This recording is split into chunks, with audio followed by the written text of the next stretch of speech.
आजम खान की विधानसभा से सदस्यता रद्द कर दी गई है। हेट स्पीच पर सजा सुनाए जाने के बाद आजम खान की सदस्यता चली गई। उत्तर प्रदेश के विधानसभा अध्यक्ष सतीश महाना को जैसे ही कोर्ट के आदेश की कॉपी मिली, उन्होंने बगैर देर किए आजम खान की विधानसभा से सदस्यता रद्द कर दी। ऐसे में भड़का हुआ विवादित भाषण पर नई बहस छिड़ गई है।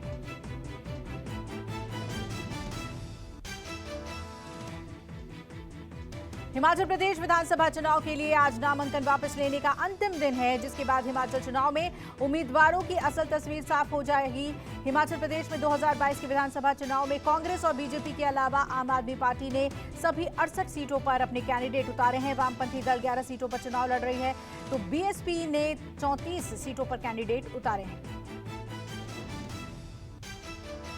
कांग्रेस की भारत जोड़ो यात्रा का आज 52वां दिन है। धर्मपुर से पदयात्रा सुबह 6 बजे से चलकर 10 बजे महबूब नगर के गोपाल रेड्डी गार्डन पहुंचेगी। पदयात्रा मॉर्निंग ब्रेक के बाद राहुल गांधी के नेतृत्व में शाम 4 बजे आगे बढ़ेगी और कई क्षेत्रों से होती हुई महबूब नगर के ही जड़चरेला जंक्शन पहुंचेगी। इस दौरान राहुल गांधी पार्टी कार्यकर्ताओं से मुलाकात कर जमीनी स्थिति का जायजा लेंगे। दिल्ली सरकार ने ऑटो रिक्शा और टैक्सी की किराए में बढ़ोतरी के आदेश दिए हैं। न्यूनतम किराए में 5 रुपए की बढ़ोतरी की गई है। नई दर लागू होने के बाद अब एसी टैक्सी के लिए 4 रुपए और नॉन एसी के लिए 3 रुपए अधिक किराया देना होगा। वहीं ऑटो का मीटर डाउन 25 की जगह अब डाउन 30 रुपए से शुरू होगा। इतना ही नहीं, प्रति किलोमीटर के लिए जो पहले 9.5 रुपए देने पड़ते थे, अब 11 रुपए देने होंगे। मरीजों को रेफर करने को लेकर आज एम्स में एक अहम बैठक होगी। बैठक में मरीजों को रेफर करने के लिए एक मैकेनिज्म बनाने पर विचार किया जाएगा। एम्स के नए निदेशक एम श्रीनिवास ने दिल्ली के सभी अस्पतालों में मेडिकल सुपरिटेंडेंट को चिट्ठी लिखकर कहा है कि मौजूदा समय में एम्स की इमरजेंसी में दिल्ली के सरकारी अस्पतालों से रेफर किए जाने वाले मरीजों समेत 600 मरीजों की हर रोज उन्हें देखा जाता है। आज संयुक्त राष्ट्र सुरक्षा परिषद की आतंकवाद निरोधी समिति की विशेष बैठक का दूसरा दिन है। आज की बैठक दिल्ली में होगी, जिसमें चीन के राजनयिक भी शामिल होंगे। इससे पहले शुक्रवार को मुंबई के ताज होटल में आतंकवाद निरोधी समिति की विशेष बैठक हुई। इस दौरान विदेश मंत्री एस जयशंकर भी मौजूद थे और उन्होंने कहा कि आतंकवाद को लेकर जो काम होना चाहिए था वो अभी तक नहीं हुआ है।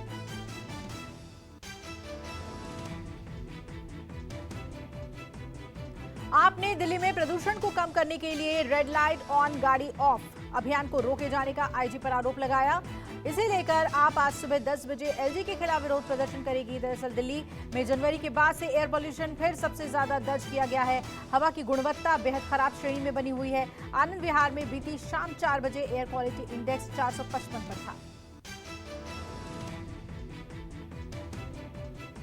दिल्ली आईजीआई एयरपोर्ट पर उस वक्त हड़कंप मच गया जब एक प्लेन के टेक ऑफ करते समय आग लग गई। बताया जा रहा है कि ये फ्लाइट दिल्ली से बेंगलुरु जा रही थी। जब ये प्लेन टेक ऑफ कर रहा था, इंजन से चिंगारी निकलने लगी। तभी विंडो सीट पर बैठे एक यात्री ने अपने मोबाइल से वीडियो बना लिया, इसलिए विमान को दिल्ली एयरपोर्ट पर ही रोक लिया गया। वहीं ये घटना सामने आने के बाद डीजीसीए ने जांच के आदेश दिए। राजस्थान के नाथद्वारा में नए शिवलोक में दुनिया की सबसे ऊंची शिव प्रतिमा का आज लोकार्पण किया जाएगा। मुख्यमंत्री अशोक गहलोत आज लोकार्पण कार्यक्रम में शिरकत करने पहुंचेंगे। लोकार्पण समारोह आज से शुरू होकर 6 नवंबर तक चलेगा। नाथद्वारा में बनी शिव प्रतिमा की ऊंचाई 369 मीटर है, जिसे विश्वास स्वरूपम नाम दिया गया है। प्रतिमा को बनाने में 10 साल का समय लगा है। ज्ञानवापी मामले में पूजा पाठ भजन कीर्तन की अनुमति पर आपत्ति के लिए कोर्ट ने मुस्लिम पक्ष को 24 घंटे का समय दिया है। आज इस मामले में फिर सुनवाई होगी। शुक्रवार को सीनियर डिवीजन के सिविल जज की फास्ट ट्रैक कोर्ट में मामले की सुनवाई हुई थी।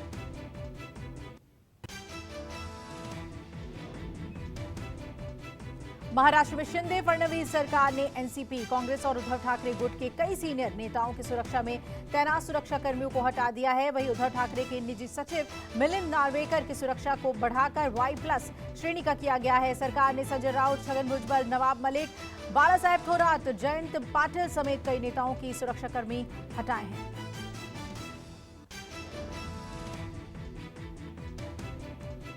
लखनऊ के डालीबाग में मुख्तार अंसारी के भाई अफजाल अंसारी का मकान प्रशासन ने कुर्क कर दिया है। कुर्क किए गए मकान की कीमत 12,50,00,000 बताई जा रही है। कुर्की की कार्रवाई गैंगस्टर एक्ट के तहत हुई।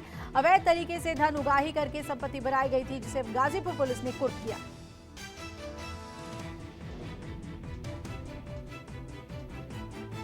भारतीय करेंसी पर तस्वीर को लेकर सियासत जारी है। आरजेडी ने नोट पर कर्पूरी ठाकुर और आरजेडी सुप्रीमो लालू यादव का फोटो लगाने की मांग उठाई है। आरजेडी का कहना है कि लालू यादव ने जिस तरह रेलवे को घाटे से निकालकर मुनाफे में बदल दिया था, वैसे ही भारतीय करेंसी को डॉलर के मुकाबले मजबूत बनाना है तो करेंसी पर कर्पूरी ठाकुर और लालू यादव की फोटो छापी जानी चाहिए।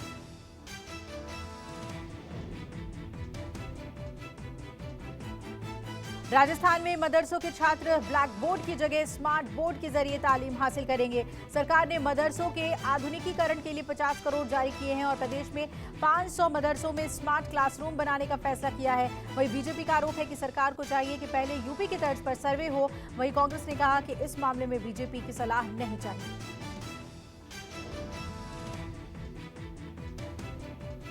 बिहार विधानसभा के मोकामा उपचुनाव को लेकर बीजेपी और महागठबंधन काफी एक्टिव हो गई है। आरजेडी के साथ जेडीयू और कांग्रेस के नेता भी लगातार आरजेडी प्रत्याशी नीलम देवी के समर्थन में रोड शो और डोर टू डोर प्रचार कर रहे हैं। आरजेडी ने चुनाव कैंपेन की मॉनिटरिंग लालू परिवार के सबसे भरोसेमंद नेता भोला यादव को दी है। वहीं बीजेपी ने 28 सालों के बाद मोकामा विधानसभा से अपना उम्मीदवार खड़ा किया है।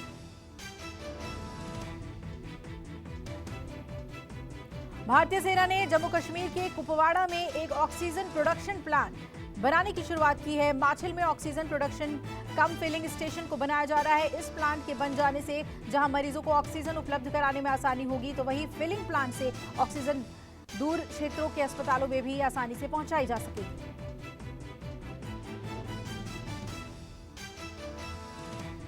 प्रियंका गांधी ने कश्मीरी पंडितों का मुद्दा उठाते हुए ट्वीट कर केंद्र सरकार को घेरा। प्रियंका गांधी ने ट्वीट किया, कश्मीरी पंडितों की सुरक्षा के मसले पर केंद्र सरकार की लापरवाही निंदनीय है। दिवाली के दिन कई कश्मीरी पंडित परिवार को घर छोड़कर जाना पड़ा। हमारे बहन भाई कई दिनों से सुरक्षा की मांग को लेकर धरना दे रहे हैं, लेकिन केंद्र सरकार के पास केवल कोरे दावे हैं, भाषण है, एक्शन नहीं।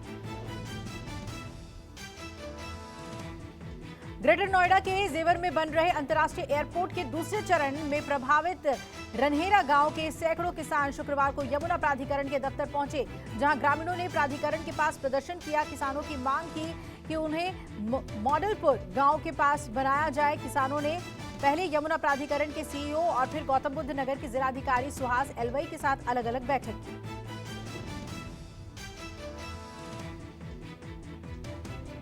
गुजरात को एक और बड़ी सौगात मिलने वाली है। अब गुजरात में एयरबस C295 का निर्माण होगा। इस प्लांट का उद्घाटन पीएम मोदी कल यानी रविवार को करेंगे और आत्मनिर्भर भारत अभियान को बढ़ावा देने के लिए भारतीय वायुसेना का C295 ट्रांसपोर्ट एयरक्राफ्ट अब भारत में ही बनेगा और इस काम के लिए यूरोप की एयरबस कंपनी और भारत की टाटा ने हाथ मिलाया है। देश के कई राज्यों के लिए मौसम विभाग ने भारी बारिश की चेतावनी जारी की। अगले 5 दिनों तक येलो अलर्ट जारी किया गया है। मौसम विभाग की माने तो पूर्वोत्तर मानसून की बारिश 29 अक्टूबर से कई दक्षिण राज्यों में कहर बरपा सकती है। इस दौरान मछुआरों को समुद्र किनारे जाने से मना किया गया है। आज से 31 अक्टूबर तक तमिलनाडु, पुडुचेरी और कराईकल में भारी बारिश के साथ आंधी और बिजली गिरने की संभावना है। केरल और आंध्र प्रदेश के तटीय इलाकों में 30 और 31 अक्टूबर को भारी बारिश हो सकती है।